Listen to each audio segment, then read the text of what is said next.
Welcome to We Are Human Leaders. When you're here with us, you're part of the global community driving change. Each conversation is an invitation to grow, question, and co-create a future where people, business, and society flourish together.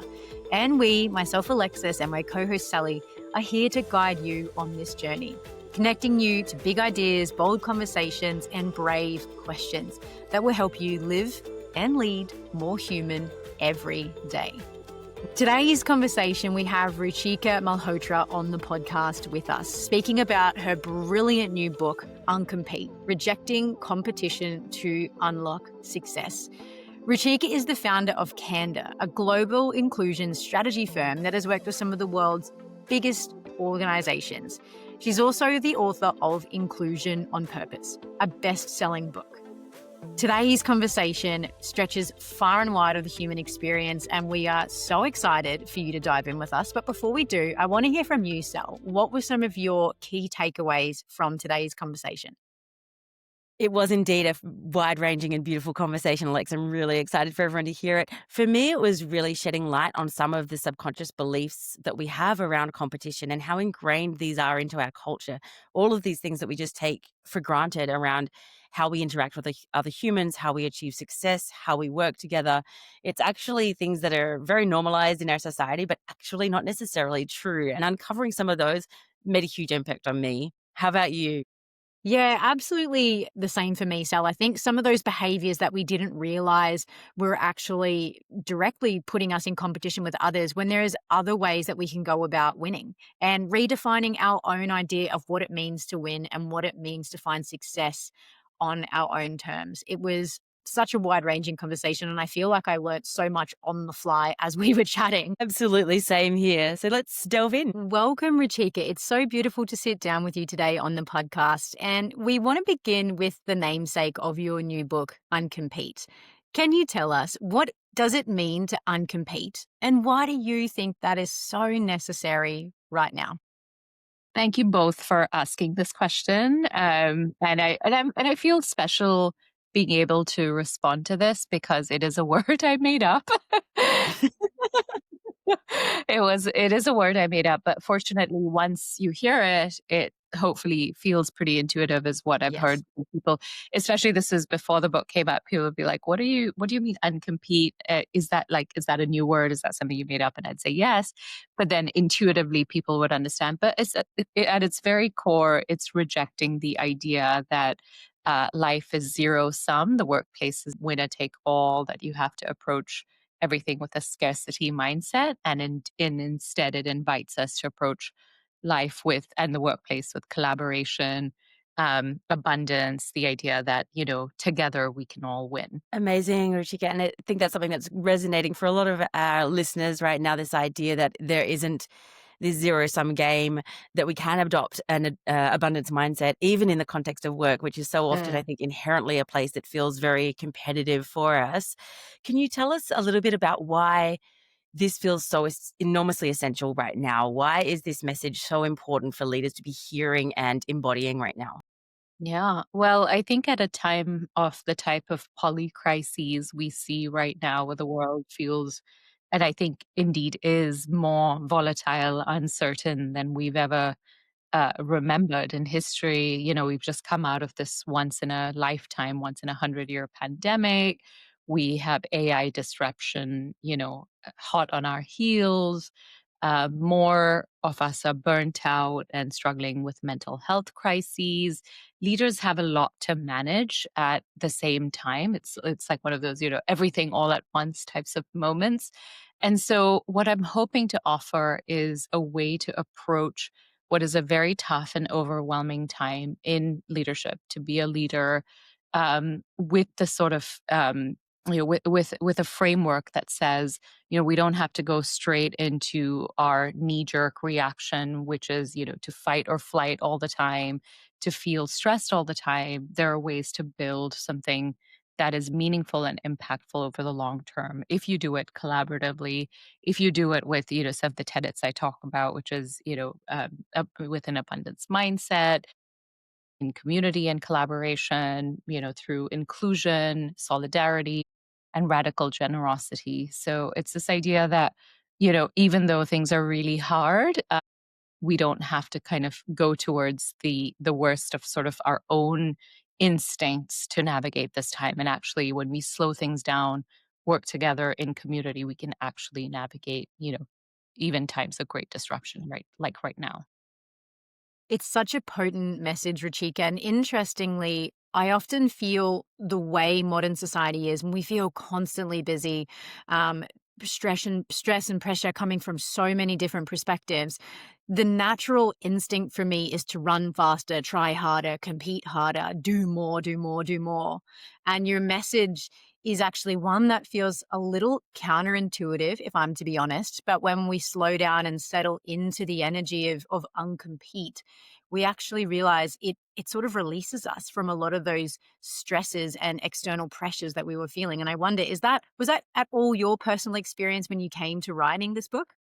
Absolutely. I mean, so much of writing this book and even researching for it absolutely, turned a lot of my own very much conditioned and inbuilt ideas. So one example I'll give you is I've never loved the idea that like competition is inborn and like we are born to compete as a species. Yet, I did biology like everyone else. I learned about Charles Darwin like everyone else, theory of the survival of the fittest, etc. And so, even though instinctively, like there were moments where I was like, I don't feel like I would like maybe I'm just not like maybe I was hardwired differently, but as a species, humans are hardwired biologically to compete. As I researched for this book, I was so heartened to chance upon research by, Brian Woods and Vanessa Hare Woods, which was essentially, joining a chorus of scientists and, researchers who are saying that actually what has allowed us to thrive as a species is that we're so collaborative with each other. We're really good at, making sure nobody in our tribe, whoever we consider part of our tribe, gets left behind and done correctly. Again, and applying this to even modern leadership and modern society, we can, we are hardwired to think about like, how does everyone in our species get a chance to move ahead? Where even this idea of like a lone wolf isn't true. Wolves travel in packs. So I was very much surprised at even how deeply this was conditioned in me and how much of a sigh of relief I sort of had as I started finding this research that confirmed what internally still like I was grappling with, but finally I was like, oh, good, there's research to back this up. It's so interesting that you say that, Rajika, because that really reflects my own thinking and experience around these kind of conversations as well. That when people sort of throw around these ideas of this is just how we are as a species, it feels very limited and reductionist to me. So to see this research emerge that's showing not the survival of the fittest, but the survival of the most connected, if you will, is really powerful. And I think very much aligns with a lot of our thinking at human leaders in our practice, but also more generally in the world of this abundance and sort of collaboration that is really what has really driven the survival and evolution of our species. And I think it taps in a little bit to some of the beliefs that you mention in the book that are very much sort of foundational, that are often unquestioned in our societies, in our culture, that really give rise to this idea that competition is just the only way to get ahead. Do you mind sharing with us a couple of those beliefs and just letting us know a little bit how they actually harm us? Yeah, great question. I have to say, when I was writing this book, and I really appreciate my editor for pushing back on initially when I was like, okay, I'm going to dispel competition myths and I'm going to use examples of like, look at this competition where someone like, the other person perished or like, they cheated to get ahead and, that's why. And my editor was, Emily was wonderful at saying, actually, Ruchika, I think the task here is to try and appeal to and talk to people like yourself who may understand like why like who know like cheating is bad or like cheating when you compete is bad, but those people who may not question how under the skin competition really is and may not understand how much it harms you. Imagine talking to like yourself before you started this research, and instead of going into extreme examples of competition being harmful where people can be like, okay, no duh, you're actually just tackling those very, like, again, as I said, under the skin myths. So one of the ones that I talked about is, or one of the things I wrote about is, competition makes us smarter and grow more and is better for our teams, more innovative. Again, research doesn't back that up. In fact, some of our best innovations in history, those that really impacted us, that made the world a better place, whether it's the Human Genome Project, whether it's even the technology that's really helping us move ahead as a society, all of that has been developed in a lot of collaboration with each other, not in competition with each other. Um, if you look at research around psychological safety in the workplace, the most innovative and high growth teams, this is wonderful research by Dr. Amy Edmondson at Harvard Business School. But the most innovative teams, even at a company like Google, the one thing they all had in common is they felt like their teams had their backs, right? So if you have a team which is very competitive, there's a lot of rivalry, there's a lot of like, we're going to elbow people out of the way, you're not going to be able to create psychological safety. So having a psychologically safe team is really good for business. It's really good as a leader. It's really good for for you as a human working on the team. So that was another myth. And then the last one that I think is this idea, like, if I don't compete, someone else is going to get ahead, right? So I tackled Mm, 5 myths, but especially this one, like, mhm. it's just the way it is. If I don't compete, I'm going to lose out. And again, we don't talk about like, what is the cost of doing that? The cost of like relationships, of whether it's in society, but certainly in the workplace. I opened the book with a story of someone who was a dear friend at that time, was what we call in modern society my work wife, had a wonderful experience working together, confided in each other, commiserated, like all of those good things.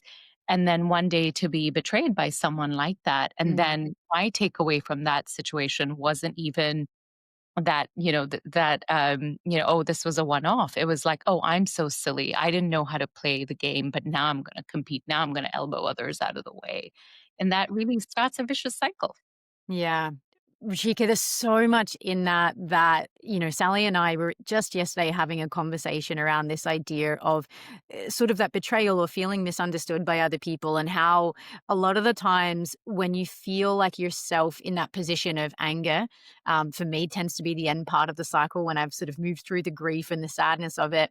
We often have those two choices: to either then go through the world and treat other people in that same way and cause those same wounds elsewhere, or to sort of transform that anger, as Sally so eloquently was coaching me yesterday, to actually do better. So we don't sort of push that or project that onto other people. So it's such a beautiful reflection. And I think what's interesting as well, to an earlier point you made around sort of this idea of what it means to uncompete and some of the more sort of insidious or covert ways when that might be showing up for us. It reminded me of my very first consultancy job, where I think the director at the time actually confused competition with high performance. And I think this is something that we see really often in our work, is that the idea of competition is synonymous with high performance. That if we are to be an organization that has the best clients, charges the most money, does the best work, is the most innovative, whatever it might be, that we have to be in competition within our organization. We have to drive people against each other so that we kind of create this snowball of people trying to outcompete one another so that we can come up with the best product. And in my experience of working within a company like that, I wasted most of my time and energy just being anxious about being behind and almost running in a circle in my head to just try and do things that weren't actually important, but that looked productive and that I thought were getting me further ahead, rather than relaxing into the feeling of what's really going to drive change, what's really going to be innovative, how can we really tackle this client's problem in the most innovative way. And so for me, when you were saying that, I was a moment where I just reflected, of course, cheating is bad. At a moral level, I see that as a really obvious one.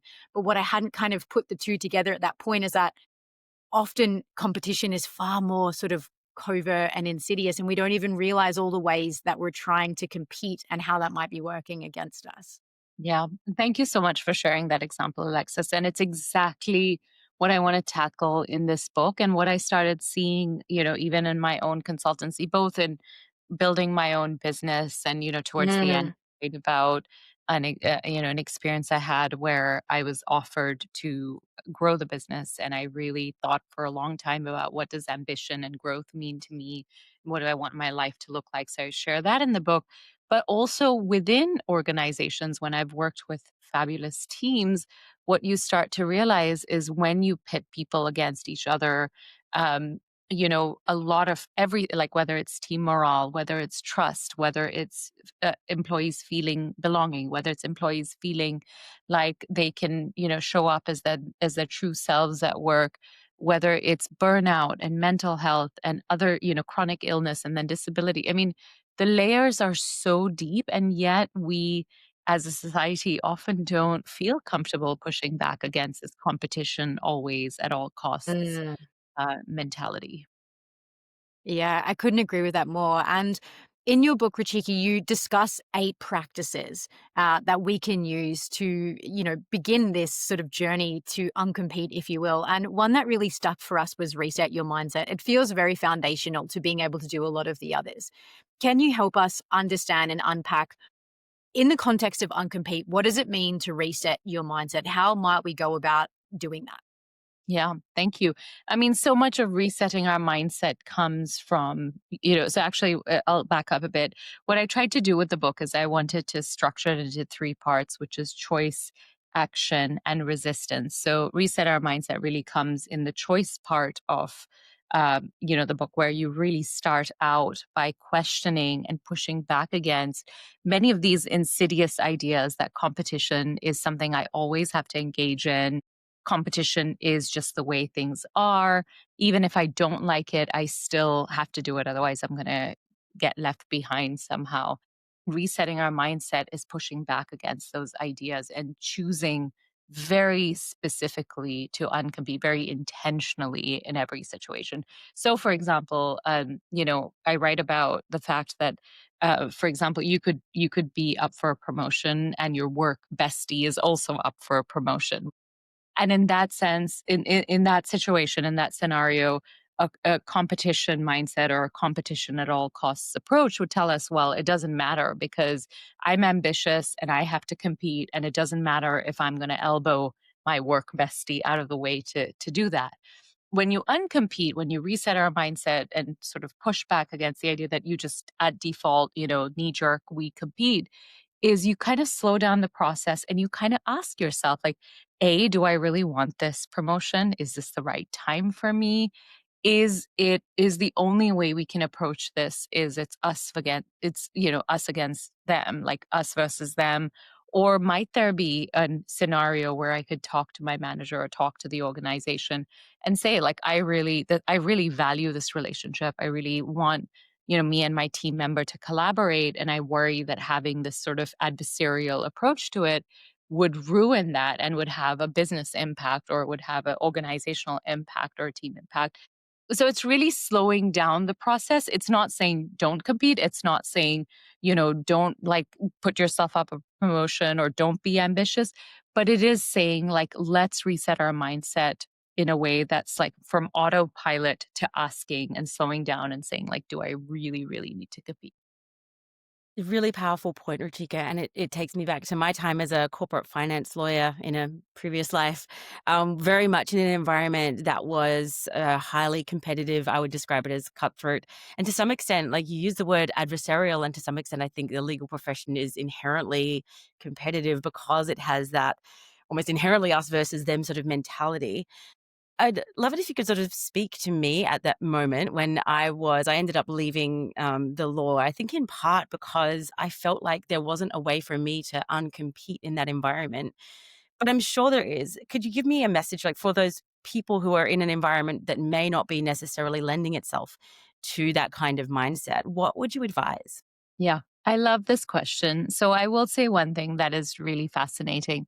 I love looking at the research around negotiation and this idea that, like, I think a very sort of older, like pale, male, and stale is the way that I've heard it be described, sort of approach to negotiation is like, it's us versus them. If you win, it's at my loss. And therefore, when I win, it's at your loss.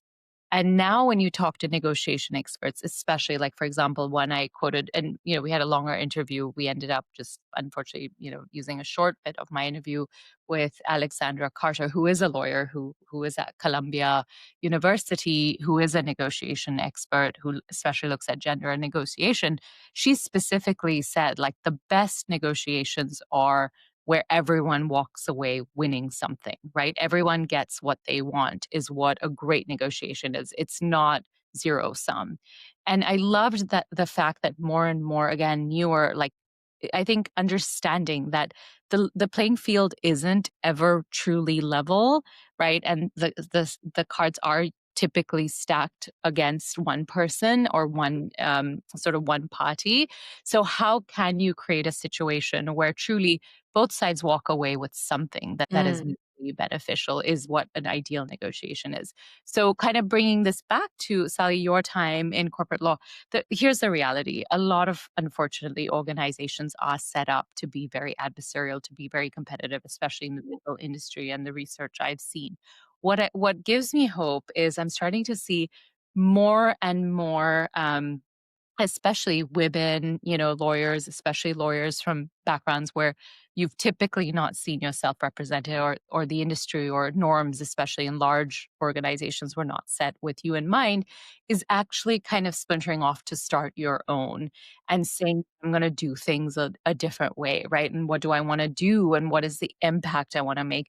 I'm so lucky to work with a fabulous team of attorneys for even my own business, for various things I've done, over the course of my career, certainly as a journalist as well. Like, how do you design for impact in your life versus, oh, I'm just going to get that big law job because someone else told me that's what I should be doing?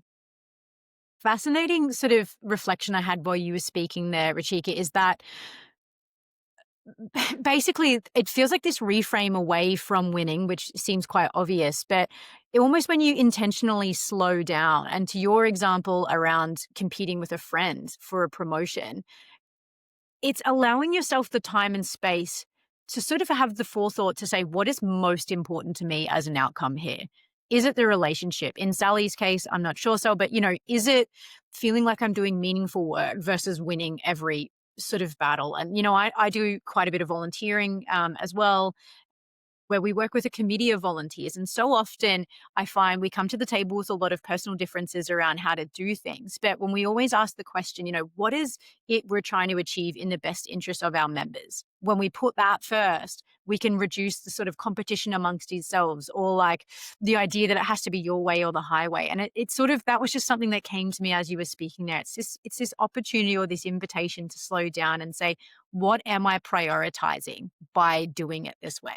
You're so right. And also, what actually does winning mean? One of the things that in my work, both in equity and inclusion to date, talking to so many amazing leaders, especially women leaders, people of color leaders, is what starts to happen is you do all this, you're exceptional, you overwork, you do everything you can, you play the rules by what, the guys do and blah, blah, blah. And it's so damn lonely. The cost is so high. Lex and I both relate that to that very from our own personal experience too, in that at a certain point, inevitably you have to ask an almost existential question of, is this who I am?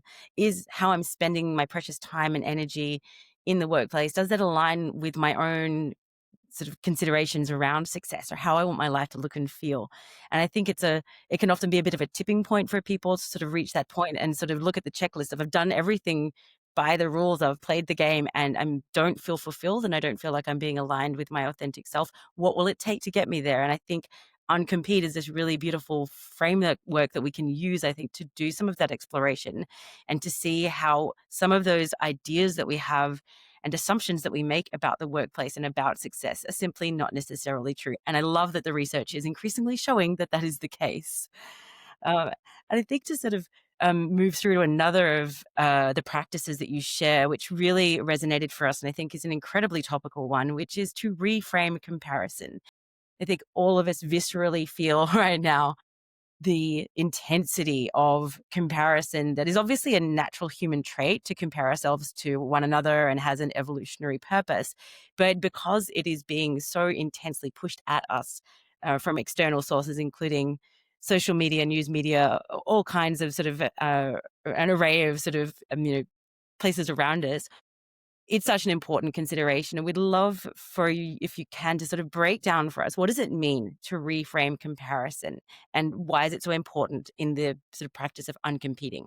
Yeah, one of the parts that really resonated for me when I was writing this book, and it's interesting, like stepping back now that I can be like, oh, which parts actually are relevant to me exactly at this point now that the book is out, and now that I can actually talk to people with a frame of reference of what I was writing about.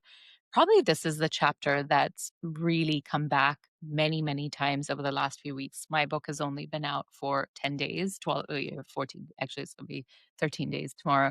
And I think what is really fascinating is looking at, social media and looking at like what are other people doing and how are their books doing? And of course, with comparison, as is human nature, is specifically to compare yourself with people who are highly relevant to you, right? So generally, I'm not going to be looking at someone who is a physicist and thinking, oh my gosh, like where do I compare over there? Because I know where I compare over there.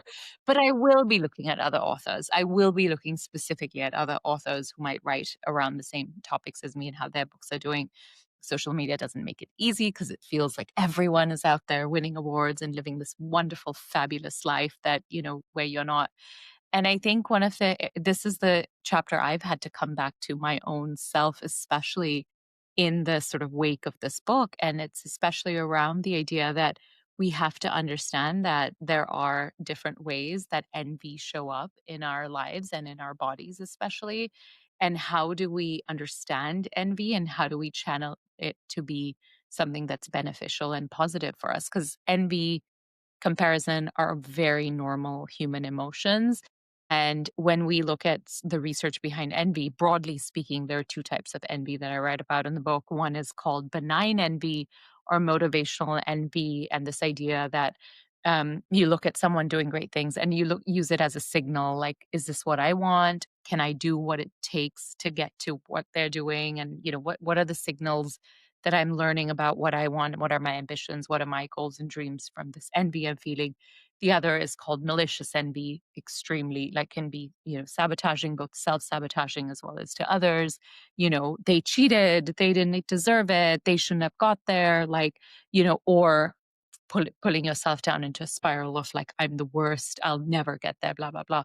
And so how do we what I really took away from this chapter, even now that I'm literally tasting my own medicine almost on a daily basis, is understanding envy as it shows up, how social media exacerbates it. I have ideas in the book about how we can limit social media usage or at least have it be a much more motivational source for us. It's also looking at, when I see other people doing things or achieving things that I think are wonderful, both trying to understand what that tells me about what I want, but also approach it with the effort, with the expectation that they put effort for it. They deserve Yeah. it. I'm grateful for them that they're getting what they deserve and they need. And I'm going to get that too for myself. I think that's a really powerful and intentional way to stop and reflect on it, Ruchika, because I mean, the interesting thing with comparison, and we know human beings love to do this too, but it's typically upward that we are comparing. So it's always people who have what we want, which is, for me personally, I will say, in my consulting work, in my author's journey, it's oscillated a lot between malicious envy and benign envy because it can feel like everyone has what you want and what you're working so hard to get.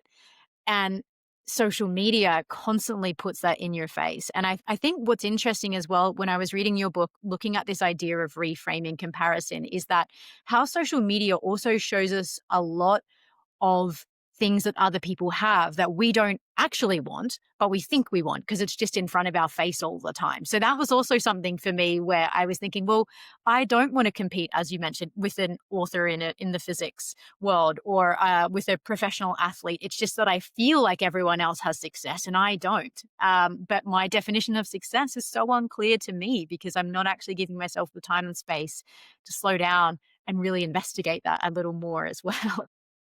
That's so profound what you said, Alexis. It's at the heart of Uncompete, right? Like, again, I think sometimes I worry that, and I worried a lot more before the book came out. Now that people are actually reading, it's wonderful to hear your perspectives on it. But one of the worries I had is, are people going to say, and I write this very deep, like I literally write, like I'm not saying like you should sit on the couch all day long and not have any Mm, ambitions or goals in your life, but it is to understand deeply like what it is that you want in your life. What is it that makes it uniquely your own, and then go from that, because again, I think in a world of social media and sort of the digital age, we've moved from where maybe once a month at a party you would meet someone who you knew and they were like, oh, I'm living this fabulous life, and you'd think, oh gosh, I'm not, and then you'd go home, you'd feel bad for that, that night, and then the next day yeah. you'd go on with your life, to Yeah. like now literally every single time you scroll or every time you log on to any platform, it's like these everyone's living this fabulous glamorous life. And so that context has changed dramatically, and it's how do we, in a time where the context has changed so dramatically, how do we still retain agency and control over what Mm. motivates us and makes us happy and successful? This term agency, I think, is so fundamental to that experience, Rashika, and allowing ourselves again to keep coming back and checking within ourselves, is this actually what my definition of winning and success looks like, and not being swept away in the doom scroll of everyone else's success. It's so tough. And another big part of your book that really hit home for both myself and Sally was this idea of abundance and this idea of having a community of support around you. And I wonder, can we just explore this, a little bit more? We're seeing a lot of research now that talks about loneliness, about how certain demographics of society, like men, have less friends than they've ever had in the past. How might this idea of abundance and building a community of support around us help us to uncompete, but also, I feel like, just to generally live a better life? I love that Alexis and Sally, both of you, like really resonated with this idea of Mm, abundance. I have to say, when I look at the research around loneliness, and I know that there's a chorus of us saying this, that the research around male loneliness is really important for us to yeah. push back and resonate, like and sort of investigate a little deeper. The reason why it's important for us to investigate the research around male loneliness, which is an epidemic. I'm very personally invested in this. I'm raising a 9-year-old boy. I'm married to a man. And on top of that, I have some wonderful male friends and figures in my life. And I think the reason why we must investigate this is because it's deeply tied into what our definition of success has meant in society, and especially from a gender lens, what it has meant for and what has been the cost of competition and Yeah. rivalry at all costs for so many men who have felt isolated, right? And the reason why we see such a precipitous drop in men engaging with other men is because there's no time and there's no reward for engaging with other people and creating a community, especially if you've been socialized in a very sort of traditional definition of male success. And so, Mm, mm. what I'm hoping is, as we uncompete, it's not just women, quote unquote, or it's not just people who identify as women. We're really trying to create a society which defines success as one where people have community, where people have friendship, where people feel like they're supported and loved, especially again in a time of AI disruption. In fact, seeing the adoption of AI into personal friendships or personal relationships is concerning to me as well. Mm. Just really quickly want to touch on something you just said there, and that is this idea that men haven't seen or haven't valued the idea of there being a reward from friendships and community. this feels wild to me that we've come to a point where, unless it's a measurable sort of status driven or external metric for success, we don't value the reward that community gives us and how that meets our deeper, more innate human needs. Like, that is just something that is so prevalent, especially here in Australia and Western cultures, that if it's not a measurable reward metric, like, is it getting me more money, bigger houses, further in my career, it's not something worth pursuing. That is such a message that we've internalized for so long now, and it breaks my heart to think that men are more lonely than ever as a result of this. You know, Alexis and Sally, there's one of the few times where I do credit social media for putting something in front of me that really helped contextualize this for me. Was there was a meme going around that, if we were studying an animal species as humans, if there was a species we were studying, say gorillas, and we found that there was one gorilla who was more aggressive than all others, hoarded every single resource, all the food, all the shelter, while all the gorillas, starved in the corner, were like dying off, we would say that there's something wrong with this gorilla, right? Like, we would say there's something wrong with this, species, or this member of this species. But in human society, we put them on the cover of Forbes magazine. Yeah. Yeah, And we would call that gorilla an asshole, I think. right. We would call them an asshole in the sort of Yeah, in the gorilla world, but in our yeah. human We world, venerate. we venerate exactly that kind of behavior. And I think it's really deeply impacting men. And I have to say that if we don't rework the measure of success, and this is why, as a with my 9-year-old boy, the last thing I want to do is raise him to believe like, oh, having a community is someone else's job, or, it's your partner's responsibility. And especially, if he marries a woman, or is partnered with a woman, I don't want that to be what he, takes away. Wonderful to hear that, Ruchika. Really inspiring. And one of the things that's come to me on social media, and I was so excited to see you reference them in your book, is Alok Menon and their work around this shift from a very binary idea of gender, I think, and probably getting slightly off track here, but I think you weaving their perspective into the book made so much sense to me as well, because I think it really speaks to that abundance mindset. It's really shifting away from that polarized us versus them, extremely labeled, extremely with us or against us type energy, towards this community mindset. And they speak, of course, so eloquently also about deriving social connection from an array of arenas, and doing it in a way that is very different to the sort of very traditional ways that we've thought about socialization in the past. So I just wanted to shout out, thank you for referencing Alok. Um, Now, we would love to unpack all of the 8 practices with you, Ruchika. Unfortunately, we have a limited time, but we did just want to, before we round out our conversation, touch on one that really resonated at a heart level for both of us, and that was the final practice, which is to seek peace. And even just saying that, I can feel my parasympathetic nervous system kicking in. um, it feels, again, very needed, but also very hard and sort of almost counter-cultural, counterintuitive at this moment. What does seek peace mean to you, Ruchika, and how can someone who's listening right now start to build that in their lives? Yeah. Thank you, Sally. What I feel excited about when I did this chapter is I titled the chapter "Seek Peace," and it was under the, of the 3 ways that I've structured the book under, choice, action, resistance. I actually put "Seek Peace" as the last chapter, as like the final practice of resisting, competitive norms, which sounds counterintuitive, right? Like, you're either seeking peace or you're resisting. Can you do both?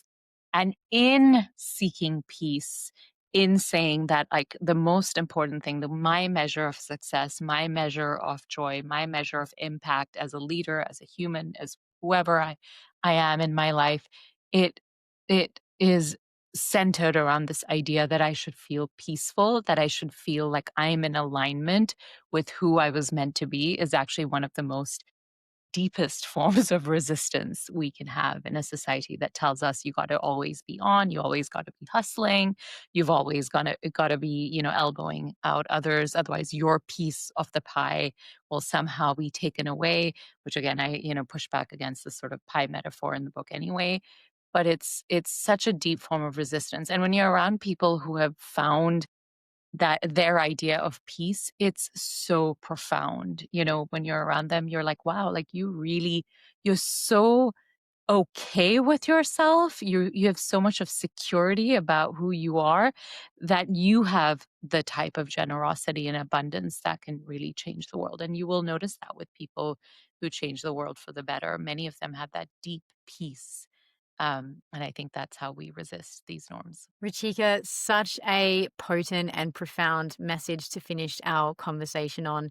Thank you so much for sitting down with us today and having this conversation. It's been such a pleasure. Thank you both for having me. What a pleasure, truly. As human leaders, we're seeking to lead better, live truer, and be the change we want to see in the world, because that's how we recreate workplaces and the world into a place where people flourish and thrive. We are all human first and leader second. To learn more about today's guest, find all the details in our show notes at www.wearehumanleaders.com. Thanks so much for being with us. We'll see you next time.